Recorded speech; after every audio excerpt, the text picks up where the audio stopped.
Le problème d'identité chez l'homme moderne est suffisamment avancé pour créer une crise mondiale jamais enregistrée dans les annales de l'humanité.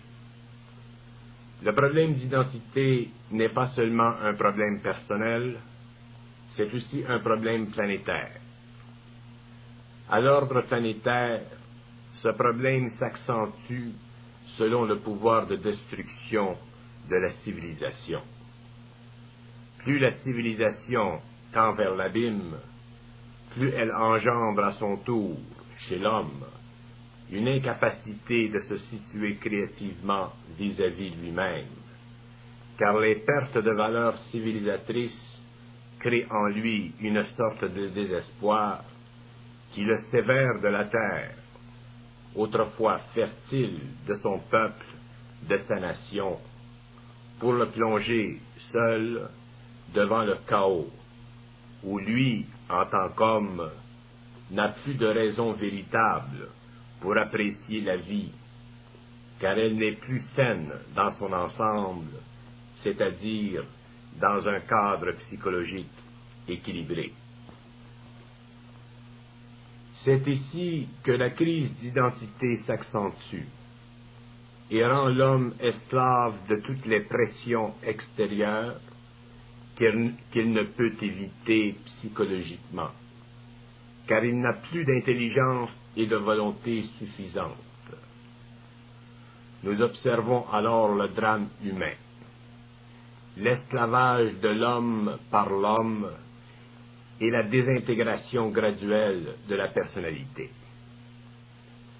À l'échelle individuelle, le problème est restreint à une souffrance personnelle. À l'échelle mondiale, le problème n'a plus de restreinte et une guerre d'annihilation devient avec le temps plus probable qu'une période de paix. Mais comme nous nous intéressons à l'homme en tant qu'individu, nous cherchons à définir la nature des mécanismes qui puissent le soustraire de l'immense vague de fond qui risque de l'aspirer et l'attirer vers les abîmes d'une civilisation dont les récifs ont déjà commencé à percer la surface de la vie moderne. Le problème d'identité doit être totalement résolu par l'homme, avant qu'il puisse se livrer à une vie pleine et agréable. Tant que l'individu se cherche, ou cherche à se situer vis-à-vis la société, ou vis-à-vis d'autres hommes, au lieu de vis-à-vis lui-même, à l'intérieur de cette société, il est incapable de vivre de ses forces créatives et régénératives, car ces forces doivent percer la toile qui le sépare de lui-même avant qu'il puisse s'en servir et ainsi vivre une vie à la hauteur de lui-même. La véritable individualité de l'homme découle de la lutte qu'il peut mener à l'intérieur de lui-même pour la conquête de son vrai moi, de son véritable ego, c'est-à-dire cet ego désentaché des saletés créées par les influences extérieures, inouïes, imperceptibles, à celui qui ne comprend pas et ne réalise pas la nature de l'homme. L'ego de l'homme doit être intérieurement fortifié et non extérieurement nourri. De cette fortitude intérieure jaillit la puissance créative et les forces régénératives dont il a de besoin pour être bien. L'identité de l'homme, la véritable identité, est une composition parfaite de ce qu'il est, c'est-à-dire de ce qu'il perçoit et comprend par le biais du mental supérieur. Il n'y a pas pour l'homme d'autre issue, puisqu'elle est, cette issue, liée à l'universel en lui. Et c'est de l'universel qu'il doit apprendre à vivre, et non de la société. C'est ici que se situe le problème d'identité. L'homme est tellement embrouillé dans ses idées que son identité s'estompe de plus en plus au fur et à mesure qu'il produit de nouvelles idées, dont l'intelligence est trop imparfaite pour répondre à ses besoins profonds. Lorsque l'homme commence à vivre d'intelligence, libre des idées purement sociales, son esprit se met à fonctionner dans un mode nouveau, et graduellement, la vie en lui change, et son intelligence créative altère son comportement extérieur, de sorte que le problème d'identité s'estompe. Sa véritable individualité prend forme, et l'homme découvre qu'il est véritablement tout ce qu'il a déjà été, tout ce qu'il a déjà senti, mais refusé de réaliser, car l'ego préférait vivre par habitude que par intelligence et volonté pure, c'est-à-dire instantanée. Le problème d'identité coïncide avec le manque d'intelligence réelle, c'est-à-dire supramentale. Et ce manque d'intelligence naît du manque de volonté réelle.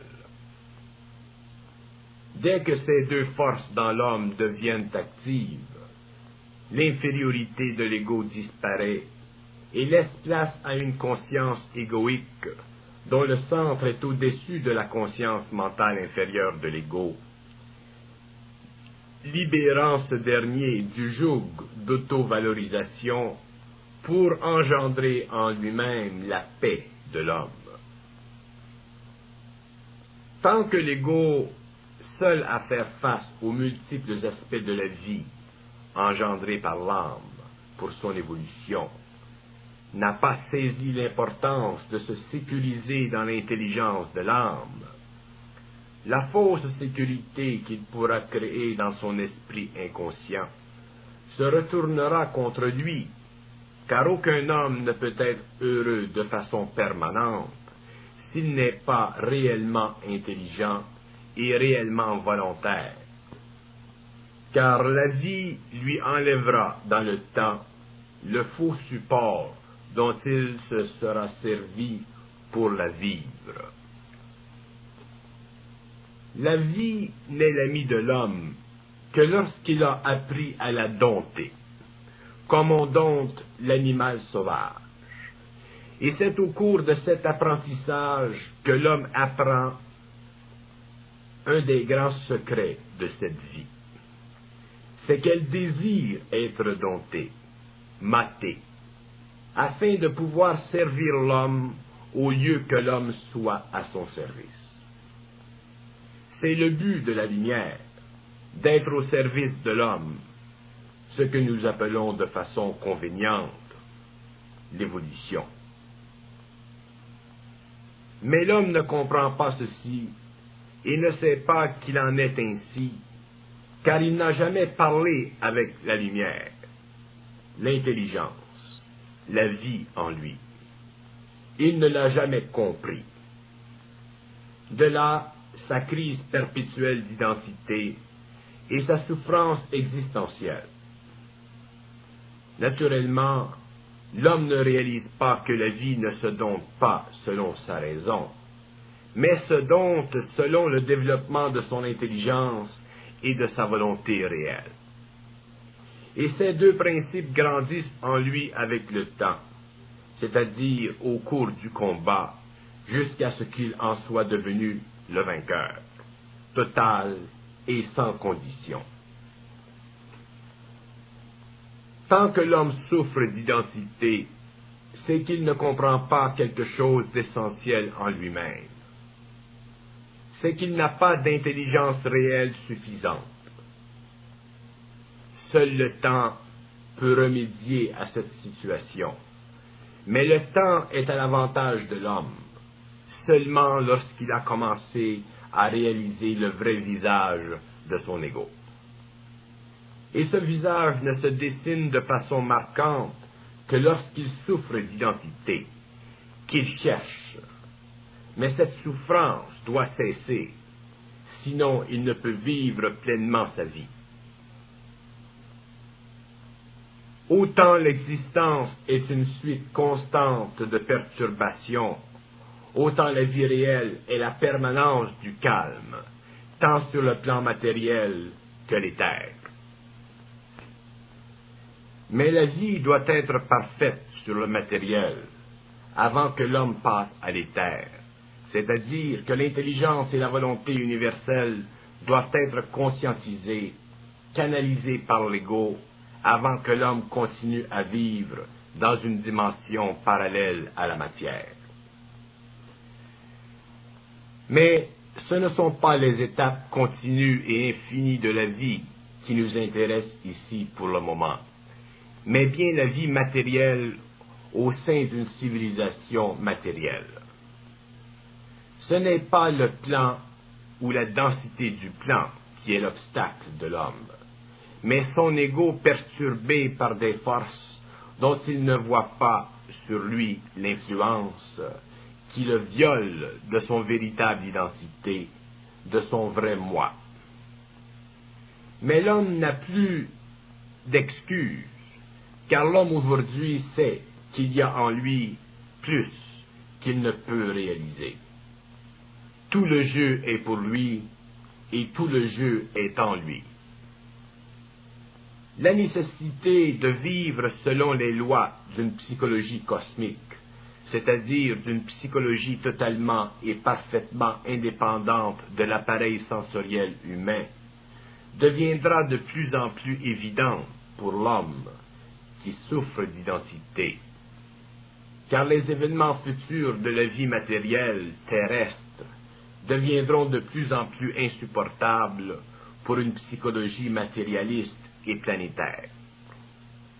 D'ici la fin de cette génération, l'homme aura besoin d'une intelligence intérieure qui ne peut lui être fournie par son intellect.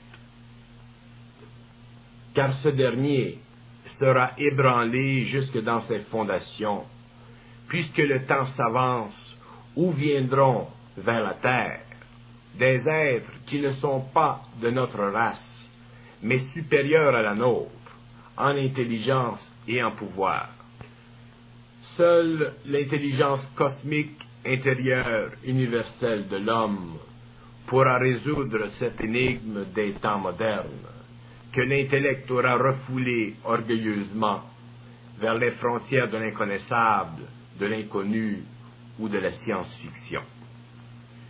Mais l'homme n'apprend que par expérience lorsqu'il n'est pas dans l'intelligence. Cette forme d'apprentissage peut s'avérer très douloureuse pour l'homme et sa fausse identité. Mieux vaut savoir que périr dans la folie qu'engendrent de tels événements chez les races primitives. Le problème d'identité est équivalent à l'absence d'intelligence et proportionnel au manque de lumière éclairant l'ego. Plus l'ego est dans la lumière, dans l'intelligence, moins il souffre d'identité et plus il est en puissance dans le monde, c'est-à-dire qu'il est véritablement créatif dans sa vie. Il faut s'assurer de bien comprendre ce que signifie créativité. Est créatif tout ce qui mène l'homme et sa civilisation vers l'harmonie. Même l'intelligence constructive de l'homme est soumise à ce principe fondamental de vie et d'intelligence. Si l'homme construit une science qui crée la désharmonie, cette intelligence n'est pas créative. Elle ne vient pas de l'âme, mais des plans inférieurs. C'est pourquoi l'homme dont l'intelligence est hautement constructive n'est pas à l'abri du problème d'identité. Tant que l'homme n'aura pas dépassé le problème d'identité, il demeurera convaincu que sa nature est sujette au mode de vie que lui offre la planète, c'est-à-dire un mode de vie purement matériel, discontinu et limité par le temps. c'est-à-dire la mort. L'effort que l'homme met à découvrir son identité constitue une perte d'énergie énorme, car son mental et son émotif retardent le passage de l'énergie créative dans ces deux centres de vie. Alors que ces centres d'intelligence et d'émotion devraient être utilisés par les forces créatives, ils sont devenus le support égocentrique de l'homme, lui fournissant les énergies inférieures qui constituent le nœud du problème de son identité. Les forces créatives doivent être libres de circuler dans ces centres de l'homme, sans que son ego interfère par sa subjectivité, car c'est la subjectivité de l'ego qui met en danger le passage de l'énergie cosmique dans l'homme selon une vibration qui n'est pas diminuée par l'émotivité ou le mental inférieur. C'est pourquoi le problème d'identité est un problème grave, tant pour l'individu que pour la planète entière, car ni l'homme ni la société n'évoluent selon les lois d'harmonie que constituent les forces cosmiques. Tant que les forces d'évolution n'engendrent pas de choc vibratoire dans l'ego, ce dernier subit son problème d'identité à l'échelle personnelle. Mais lorsque ces forces cosmiques pénètrent la conscience planétaire, en créant des chocs vibratoires à l'échelle de la planète entière, l'homme est forcé de souffrir son problème d'identité à l'échelle planétaire, car les lois de l'homme sont renversées et son ego ne peut plus rationaliser la valeur de son devenir, car il fait face à la destruction par le feu. Seul l'homme qui a découvert son identité réelle, c'est-à-dire qui vit d'une intelligence réelle, qui éclaire son ego, peut survivre à une telle conflagration sans en être affecté.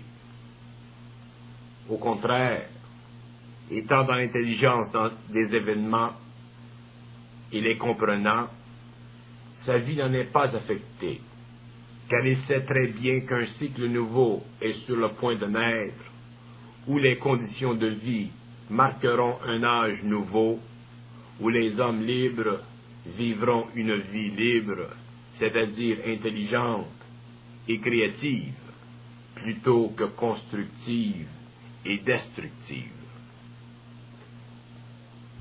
Là où l'homme vit le plus intensément sa crise d'identité, c'est dans l'expérience de sa sexualité, car c'est là que sa nature humaine inférieure cherche à dominer sa nature supérieure par le biais de l'émotion et des idées qu'il se construit de toutes pièces pour se valoriser. L'homme est un tout, c'est-à-dire que les forces universelles en lui doivent harmoniser tout son être. Même la sexualité doit être vécue selon ses forces. Mais l'homme ne réalise pas que même la sexualité est affectée par ses forces, et dès qu'elle ne coïncide pas avec l'idée qu'il se fait d'elle, il entreprend de rationaliser sa sexualité.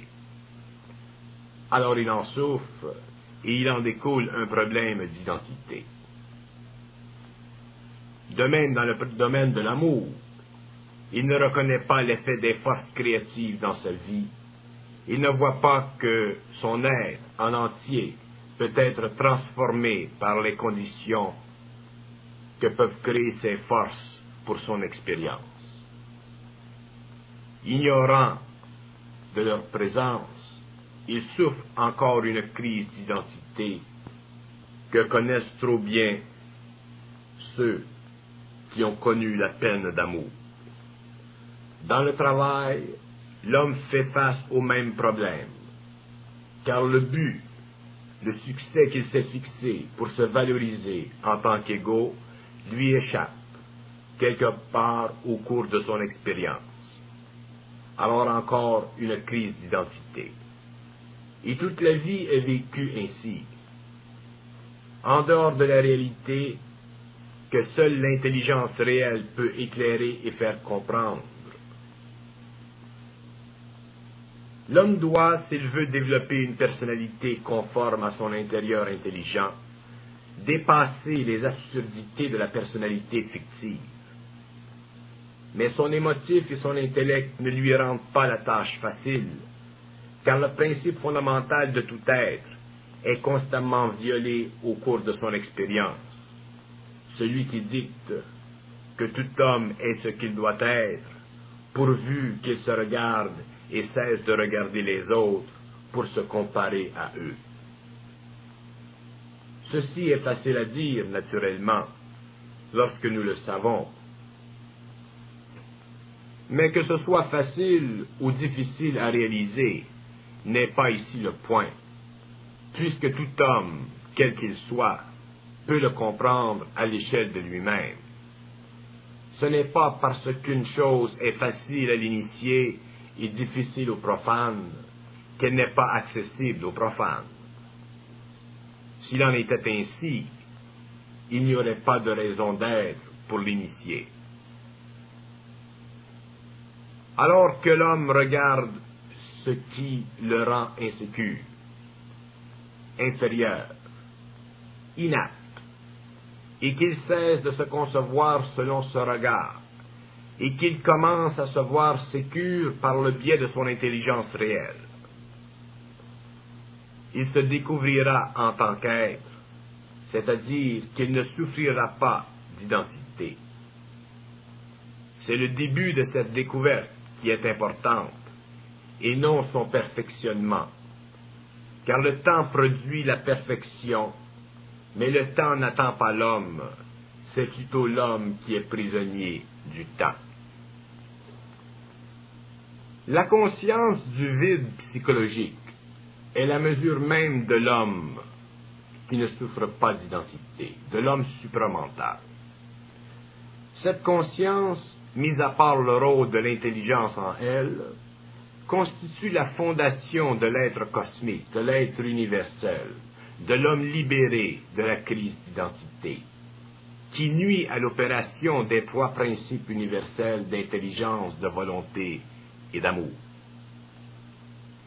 L'homme ne peut être plein de lui-même et à la fois vide.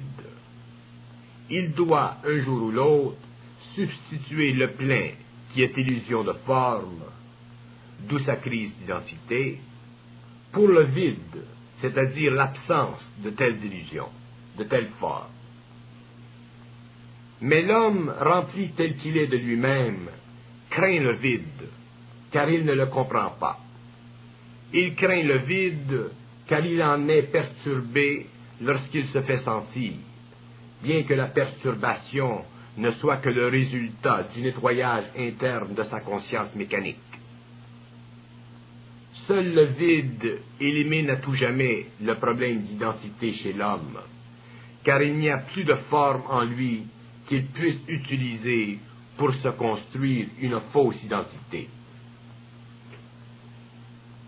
Tant que le vide n'est pas suffisant, l'homme poursuit sans relâche un idéal quelconque qu'il se fait ou s'est déjà fait de lui-même pour ne découvrir avec les années que la vie n'est pas ce que l'on veut qu'elle soit. Évidemment, elle ne l'est pas, car nous ne la connaissons qu'à travers nos illusions.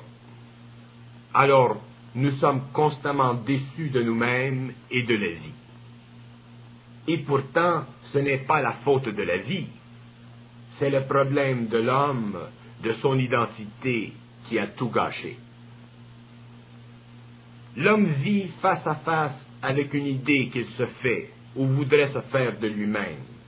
Et cette idée n'est jamais ce qu'il voudrait qu'elle fût, car elle est construite d'émotions. La base émotive est liée à son rôle social, et son rôle social est une fabrication psychologique qu'il construit selon ce que lui offre le milieu. Si le milieu est sain, la construction prend une ampleur plus conforme à ses désirs. Sinon, la construction se défait petit à petit, comme les mailles faibles d'une laine mal travaillée. Mais qu'advienne dans la vie de l'homme une situation non prévue, et voilà que même la construction, conforme au désir antérieur, se défait. La crise d'identité surface à nouveau, et l'homme ne sait où mettre de la tête. Vivre de l'intelligence et de la volonté force l'homme à dépasser les limites psychologiques de l'ego inconscient, de ses émotions, et d'incorporer dans sa conscience des forces qui font de lui un être de plus en plus sécure, c'est-à-dire un être qui n'a plus besoin d'être absorbé par toutes sortes de problèmes qui affluent vers lui et qu'il est obligé de vivre. Puisque tous les problèmes de l'homme relèvent de son inconscience, c'est-à-dire de son incapacité émotive de les voir face à face, il est évident que son identité fausse en est la plus grande victime. Et l'homme, n'étant pas sécure dans sa vie, transpose constamment son problème d'identité sur ses problèmes de vie et croit que ce sont les problèmes qui sont à la source de son malheur, lorsqu'en fait son malheur est le produit de sa fausse identité, de sa faible personnalité, de ses émotions. Que l'homme reconnaisse qu'il est temps pour lui de percer la toile de son intellect et de ses émotions, d'en voir les teintes, les couleurs, car la toile telle qu'elle est ne peut que lui causer des ennuis dans la vie, car toute fausse identité enlève à l'individu des années de vie agréables pour le profit des autres, pour le profit de ses émotions. Car il est bien sûr que l'homme ne peut être heureux que s'il vit sa vie selon lui-même, à tous les points de vue, et il en est bien ainsi lorsque les forces de l'âme en lui le forcent à se trouver un point de repère autre que celui de son voisin. La crise d'identité ne peut coexister avec la conscience. Ceci est absolu.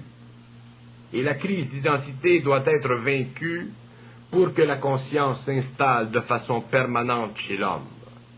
Et remarquez bien que la conscience veut dire intelligence, volonté et amour réel.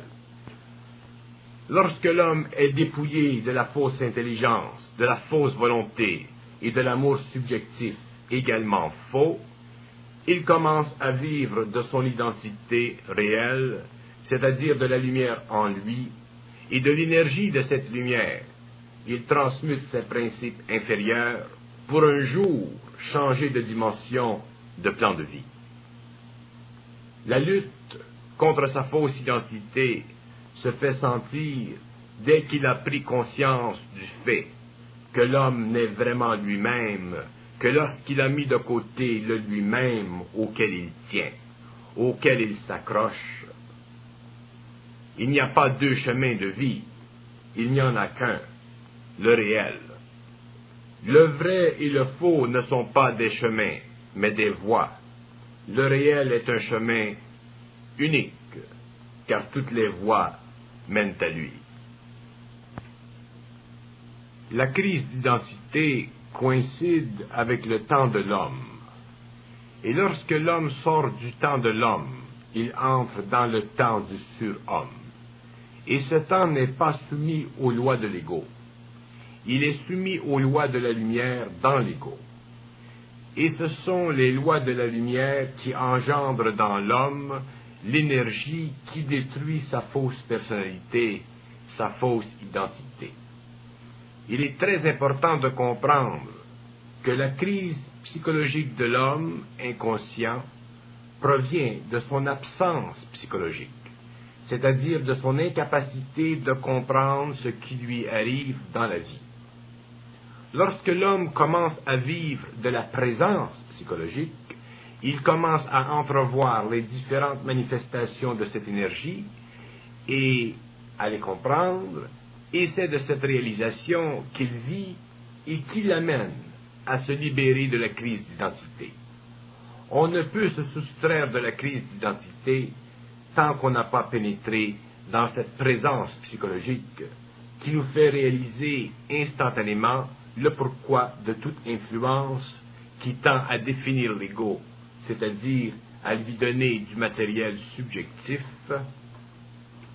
dont il pourrait se servir pour colorer sa vie et l'inciter à la crise d'identité.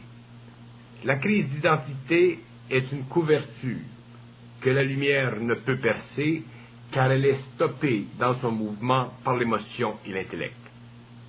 Mais dès que l'homme commence à passer du mental inférieur au surmental vers le supramental, il commence à voir qu'en fait, tout ce qu'il fait coïncide avec ce qu'il peut faire dans un temps donné de son évolution. Dès que son évolution s'accélère, son potentiel évolutif correspond à cette présence psychologique, et c'est de cette présence qu'il s'en dégage égocentriquement pour s'ouvrir à sa centricité, affaiblissant ainsi graduellement sa crise d'identité. Tant que l'homme est insatisfait avec lui-même, c'est qu'il souffre encore de la crise d'identité. Lorsqu'il s'avance suffisamment dans le supramental, sa fausse identité ne peut plus lui nuire, car il ne pense plus envers lui-même, comme par le passé, mais pour lui-même. Et c'est le fait de penser pour lui-même qu'il fait descendre en lui une énergie qui le force à se contrecarrer contre l'influence des autres. À partir du moment où il pense pour lui-même, au lieu d'envers lui-même, la réflexion dans l'ego s'atténue et le mental se renforce aux dépens des émotions subjectives qui cultivent la fausse identité. Toute fausse identité engendre l'isolation de l'individu. L'identité réelle, c'est-à-dire la centricité, n'offre aucune résistance à l'extérieur de soi-même, puisqu'il n'y a plus d'effort, mais crée un mur entre soi-même et l'extérieur qui empêche ce dernier de perturber la psychologie de l'individu. N'étant plus perturbé, il ne souffre plus d'identité. Mais l'homme n'a jamais vécu le cycle qui vient et ne réalise pas que ce cycle est un cycle complet, c'est-à-dire que l'homme sera totalement transformé par l'énergie et non amené progressivement pendant des siècles à un plus haut niveau de conscience. C'est pourquoi ce cycle est le plus difficile de tous, le plus difficile de tous ceux qui ont précédé. Car par le passé, les grandes forces socio-culturelles servaient à instruire l'homme, tandis que dans l'avenir, l'homme sera instruit de l'intérieur de lui-même et devra supporter seul le poids de cette instruction. Alors que l'instruction intérieure coïncide avec l'intelligence de la lumière dans l'homme, elle coïncide aussi avec la psychologie supramentale de l'homme. Lorsque l'homme s'interroge de cette intelligence, il s'aperçoit qu'elle est parfaite, mais au-dessus de son ego, libérant ainsi l'ego de toute nécessité de se trouver ou de se rechercher une identité personnelle vis-à-vis lui-même.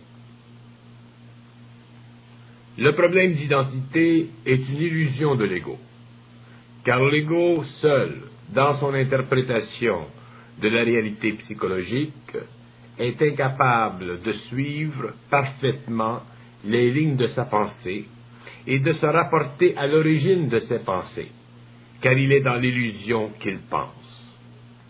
Mais dès qu'il commence à comprendre cette illusion, il lui est de plus en plus facile de remonter par la pensée ouverte ou objective à l'origine de lui-même et au cours de cette démarche, réaliser que son lui-même n'est qu'une façon, à son imagination, d'interpréter le matériel psychologique selon un principe prépersonnel qui le désengage de la valeur émotive de sa personnalité. Dès qu'il est désengagé de la valeur émotive de sa personnalité, il entreprend de se comprendre par rapport à son intelligence réelle, au lieu de se comprendre par rapport à son intellect qui est forcé d'accepter les conclusions émotives de sa personnalité, conclusions qui ont tendance à se conformer avec l'homme social afin que l'ego se sente bien avec lui-même chez l'homme social. Mais l'ego ne peut être bien avec lui-même s'il se conclut selon un barème extérieur à lui-même. La crise d'identité est toujours proportionnelle à l'éloignement de l'ego du centre de lui-même, et ce centre ne peut être atteint par conclusion émotive ou intellectuelle, mais par dépassement de ses valeurs subjectives. L'ego doit se laisser pénétrer par la vibration de l'intelligence supramentale pour voir que ce qu'il est naturellement ce qu'il doit être et que ce qu'il devient est une extension dans le temps et un perfectionnement de ce qu'il est, car tout homme est un être en potentiel. Mais le potentiel ne peut être réalisé qu'après avoir perçu l'intelligence de la lumière en lui, qui déplace l'intellect et l'éclaire. La crise d'identité est l'oubli de soi-même, sous les débris de la fausse personnalité. Et pour que l'homme sorte de l'oubli de lui-même, il doit être rappelé à sa mémoire cosmique, d'où la nécessité de communiquer avec l'intelligence réelle, cosmique et universelle en lui. Mais ce n'est pas facile de rompre la toile de la fausse identité pour entrer en communication avec une intelligence qui risque de détruire à tout jamais cette identité subjective. Et voilà le problème de l'ego. C'est pourquoi l'homme qui va vers le supramental, y va seul et découvre seul la vraie nature de l'identité de l'homme. Et lorsqu'il la réalise, il n'est plus le même et ne cherche plus qui il est, car ce qu'il découvre est tout ce qu'il est. N'étant ni plus ni moins que ce qu'il découvre, il ne vit plus à l'insu de lui-même, mais du fond de lui-même.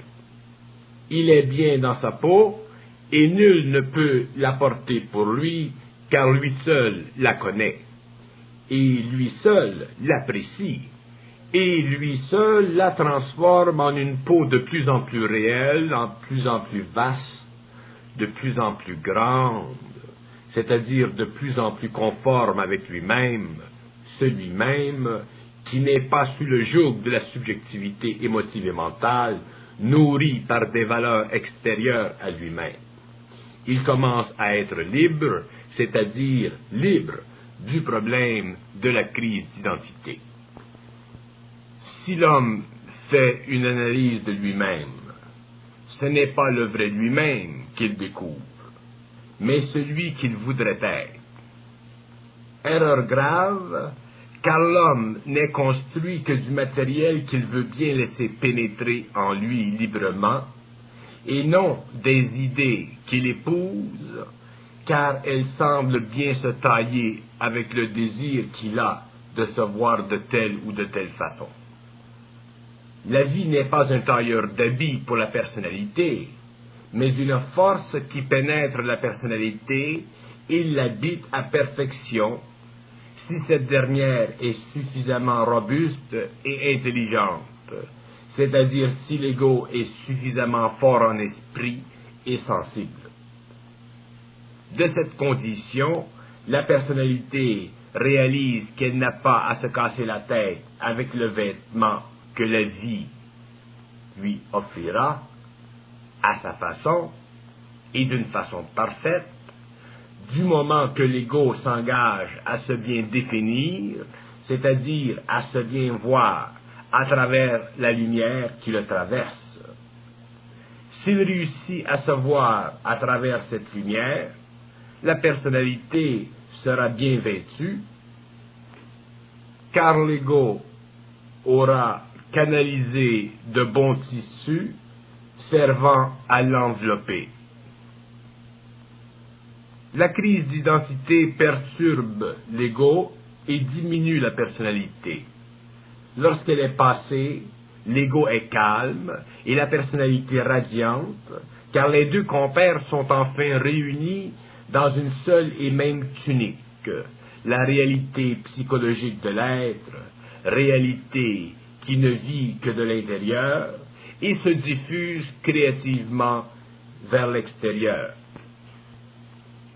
Tant que l'homme de la terre continuera à pervertir sa réalité, il engendrera sa propre souffrance, car la souffrance est l'interférence de l'ego au choc vibratoire de la lumière de l'âme, qui crée les événements pour l'édification de l'ego ou pour son évolution. Si l'ego comprend bien sa place dans la vie, la lumière lui rend la vie facile. Sinon, elle lui rend la vie difficile, car la vie inconsciente est anti-lumière.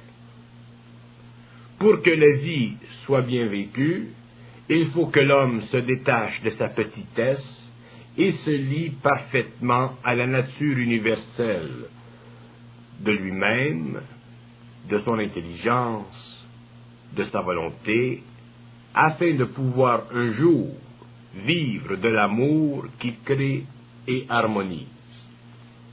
Mais tant qu'il doute de lui-même, c'est qu'il traîne les pieds dans le fond de son problème existentiel, la crise d'identité.